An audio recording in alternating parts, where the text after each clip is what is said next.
Hello everyone, আগের ভিডিওতে আমি আপনাদের দেখিয়েছিলাম ভুবনেশ্বরের লিঙ্গরাজ মন্দিরে শিবরাত্রির পূর্ণ তিথিতে অসম আলোর সমাগমে রেঙে উঠেছিল আমাদের লিঙ্গরাজ মন্দির। দেখিয়েছিলাম সেখানের মহাদীপ প্রজ্বলন।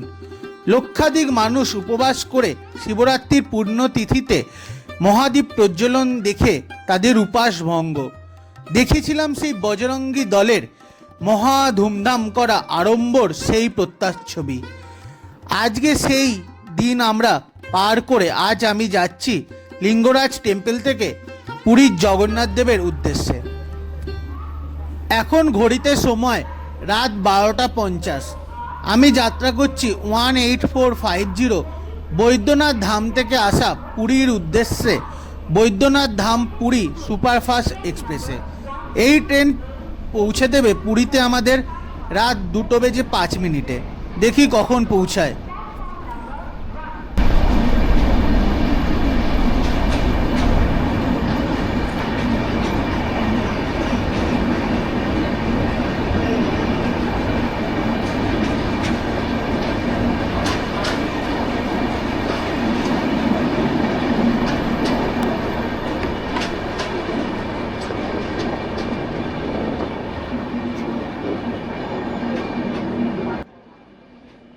আপনারা যদি শিবরাত্রিতে লিঙ্গরাজ টেম্পলের ভিডিও এখনও অবধি না দেখে থাকেন, আমি ভিডিওর আই বাটনে এবং চ্যানেলের ডেসক্রিপশান বক্সে তার লিঙ্ক দিয়ে দেব। আপনারা অবশ্যই সেই ভিডিওটি দেখে নেবেন। মনে হয় না বাংলার কোনো ইউটিউবার ওই ভিডিওটি কভার করেছেন এখনও অবধি।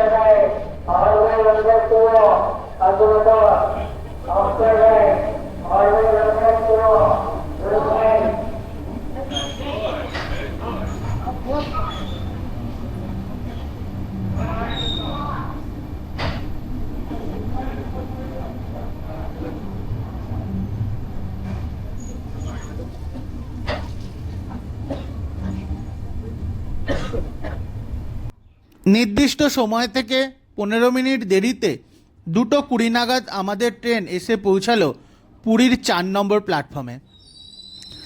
আমার যেহেতু আজকে ভোরবেলায় ধৌলি এক্সপ্রেসে কলকাতা ব্যাক করার কথা, তো হাতে সময় নেই, তো মাঝরাতেই আমি আপনাদের আজ ঘুরিয়ে দেখাবো পুরীর জগন্নাথ টেম্পল।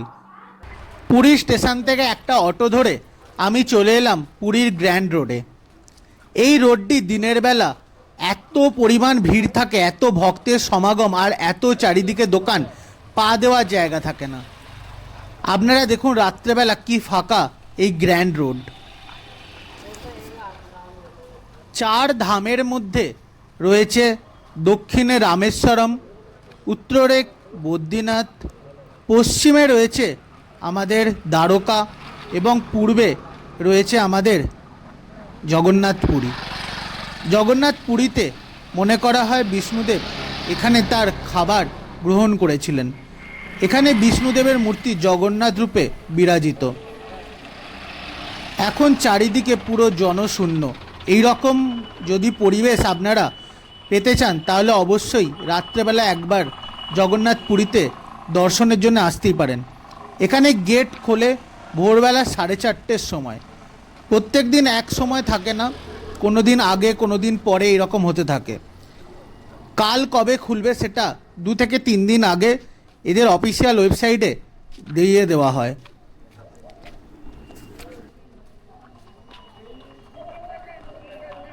পুরীর রথযাত্রা খুবই বিখ্যাত। এখানে দেশ বিদেশ থেকে ভক্তের সমাগম হয় এই সময়। আমি লাস্ট 2 বছর 2024 আর 25-এর রথযাত্রা কভার করেছিলাম। এই চ্যানেলে 2 বছরেই ভিডিও আছে, আপনারা দেখতে পারেন। চেষ্টা করব এবছরও পুরীর রথযাত্রায় এখানে আসতে।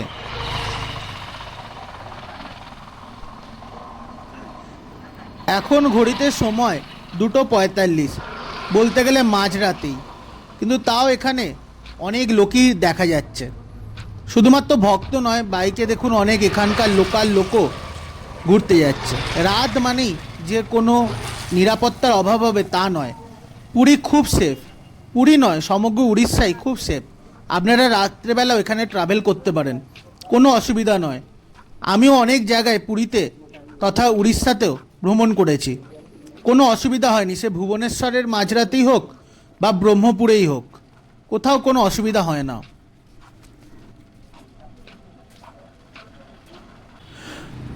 অনেক মানুষ বলেন ধর্ম মানুষকে কি দিয়েছে, ধর্ম করেই বা কি হয়। দেখুন অনেক মানুষের থাকা খাওয়ার আজও অভাব, হয়তো আপনার আমার আছে কিন্তু সমস্ত মানুষের নেই। দেখুন যারা অনেক দূর থেকে এসেছেন একবার জগন্নাথ দেবের দর্শনের জন্যে, বা এখানকার অনেক স্থানীয় মানুষ যাদের নির্দিষ্ট কোনো বাড়ি নেই, তারাও দেখুন এই মন্দির চত্বরে বিশ্রাম নিচ্ছেন। তাই কখনো যেমন মানুষ অসহায় হয়ে ভগবানের কাছে আসে, তেমনই ভগবানও তার ভক্তকে কখনো ফেরায় না, সে আশীর্বাদ হিসাবেই হোক বা তাকে বাসস্থান দিয়েই হোক। আপনারা এগুলোকে দেখে হয়তো কমেন্ট করবেন না যে মন্দির চত্বরে কেন শুয়ে আছে, তাদের থাকার আলাদা কোনো জায়গা কেন করা হয়নি। তাদের জায়গাও আছে। যখন আপনারা পুরীতে রথযাত্রার সময় আসবেন, সেই বিভিন্ন জায়গাগুলো আপনারা দেখতে পারবেন যেখানকার এখানে বাসহীন মানুষরাও থাকছেন। এখানকার গভর্নমেন্ট, সে আগের গভর্নমেন্টই হোক বা এখনকার গভর্নমেন্টই হোক, নবীন পট্টনায়কের সময় থেকে হোক বা এখনই, সমস্ত সময় উড়িষ্যার মানুষদের জন্য অনেক কাজ হয়েছে। আর পুরীর জগন্নাথ টেম্পল কিছুদিন আগে রেনোভেশনও করা হয়েছে। আগে শুধুমাত্র এই একটি সিংহদুয়ারই খোলা থাকতো, এখন সমস্ত যে 4টি দুয়ার আছে 4টি দুয়ারই খুলে দেওয়া হয়েছে। এখন ঘড়িতে 3টে বাজতে চললো, এখন তো টেম্পল বন্ধ, এখনও খোলেনি। খুলতে খুলতে এখনও প্রায় 1.5 থেকে 2 ঘন্টা। চলুন ততক্ষণে আমি আপনাদের ঘুরিয়ে দেখাই এর আশেপাশটা। রাত্রেবেলা কি সুন্দর লাগছে নিউ করিডোর।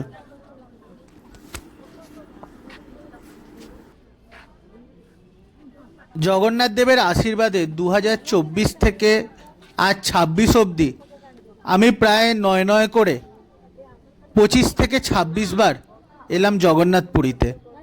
ভিডিও অনেক করেছি, সেই ভিডিও এখনও পাবলিশ করে হয়ে ওঠা হয়নি। আমি চেষ্টা করব খুব তাড়াতাড়ি পুরীর বিভিন্ন জায়গা নিয়ে এবং জগন্নাথ মন্দিরের বিভিন্ন স্থলকে নিয়ে এবং আর আশেপাশের বিভিন্ন এমন এমন ভিডিও যা ইউটিউব খুঁজলেও আপনারা পাবেন না, সেই সমস্ত ভিডিও আপনাদের কাছে তুলে ধরার জন্যে। আমার একটা খুব ভালো ভিডিও ছিল, যে ভিডিওটা হচ্ছে যে কোণার্কের সান টেম্পলের লাইট অ্যান্ড সাউন্ডের। ভিডিওটা করাপ্ট হয়ে গেছে, ওই ভিডিওটা অনেক যত্ন নিয়ে বানিয়েছিলাম। চেষ্টা করব আবার কোণার্কে গিয়ে সেই ভিডিও আপনাদের কাছে তুলে ধরার জন্যে। দেখুন কত মানুষ, কত শয়ে শয়ে মানুষ এখানে শুয়ে বিশ্রাম নিচ্ছেন। এই যে সামনের গেটটা আমরা পেরিয়ে এলাম, এটা হচ্ছে সিংহদুয়ার। এই সিংহদুয়ার থেকে আপনারা সামনে গেলেই, আমি দেখাবো একটু পর, সেখানে আপনারা বিনা পয়সায় যখন এখানে দর্শনের জন্য আসবেন তখন জুতো এবং মোবাইল দুটোই রাখতে পারবেন। তাছাড়া মন্দিরের সিংহদুয়ারের সামনে অনেক অসংরক্ষিত দোকানও আছে, সেখানে আপনারা সামান্য টাকার বিনিময়েও রাখতে পারেন। যদিও এখানে অনেকগুলো ক্লক রুম আছে, একটা দুটো নয়, প্রত্যেকটা দুয়ারে প্রায় 2 থেকে 3টে করে ক্লক রুম আছে, পরিষ্কার পরিচ্ছন্ন বাথরুমও আছে।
পরিষ্কার পরিচ্ছন্নের যত্ন সব সময় নেওয়া হচ্ছে।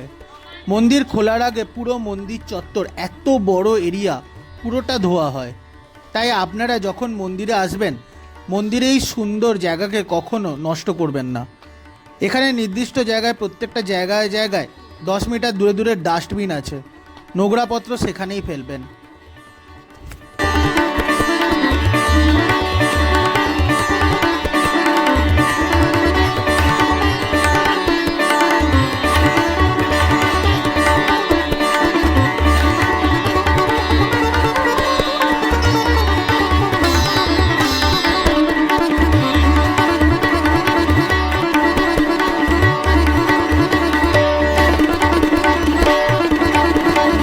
এখন আমি এসে গেছি অশ্বদুয়ারের কাছে।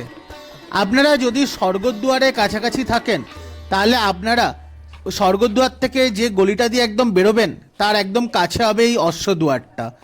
এই অশ্বদুয়ারের সামনে দিয়ে আপনারা মন্দিরে চলে যাবেন। একদম শেষে গিয়ে আপনারা যে দুয়ার দিয়ে ঢুকুন না কেন, সমস্ত লাইন গিয়ে একটা জায়গাতেই মিলিত হবে।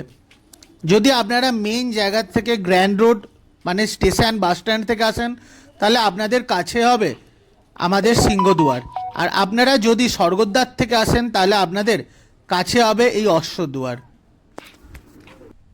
এই যে সাইন বোর্ডটি দেখতে পাচ্ছেন, এখানে আগের দিন কত পরিমাণে ক্যাশ, গোল্ড বা সিলভার জমা পড়েছিল তার হিসেব দেওয়া হয়। এখানে প্রত্যেকটা জিনিস, কিচ্ছু লোকানো হয় না, ইচ অ্যান্ড এভরিথিং আপনারা জানতে পারবেন।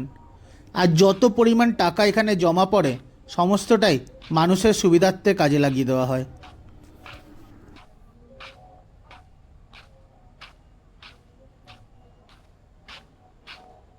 সিংহদুয়ার আর অশ্বদুয়ার ছাড়া আরও দুটি দুয়ার হলো হস্তিদুয়ার ও ব্যাঘ্রদুয়ার। সেগুলো দিয়েও মানুষ প্রবেশ করে জগন্নাথ দেবের মন্দিরে, কিন্তু ওই দুটো একদম ব্যাকফুটে হওয়ার জন্য অতটা মানুষ প্রবেশ করেন না ওই দুটো দিয়ে।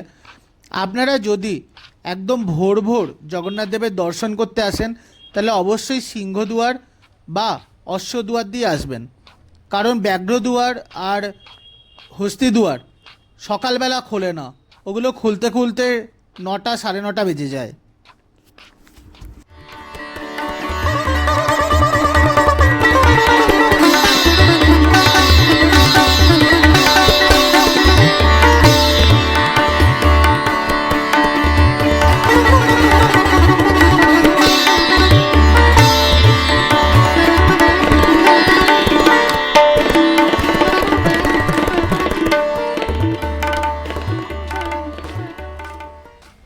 অশ্বদুয়ার থেকে একটু এগোলেই তার অপোজিট দিকে পেয়ে যাবেন আপনারা জেন্টস এবং লেডিসের জন্য পৃথক পৃথক পরিষ্কার টয়লেট।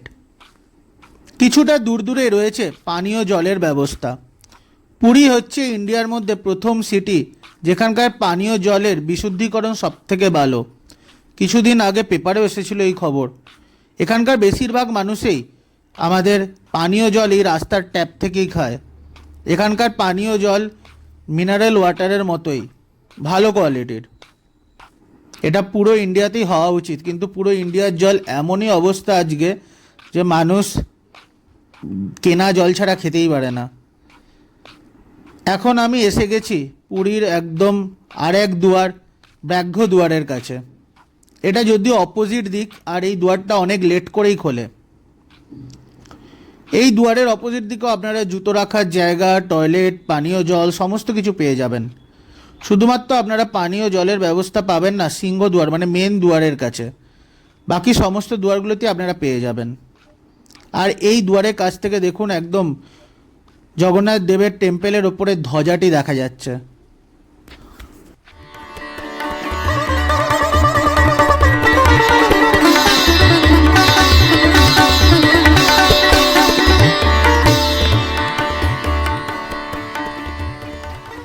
দেখতে দেখতে কখন 2 ঘন্টা কেটে গেল বোঝাই গেল না। ঘড়িতে এখন সময় সকাল 4:30। একটু পরেই গেট ওপেনিং হবে। আমি আপনাদের পরের ভিডিওতে দেখাবো সেই গেট ওপেনিংয়ের মুহূর্ত।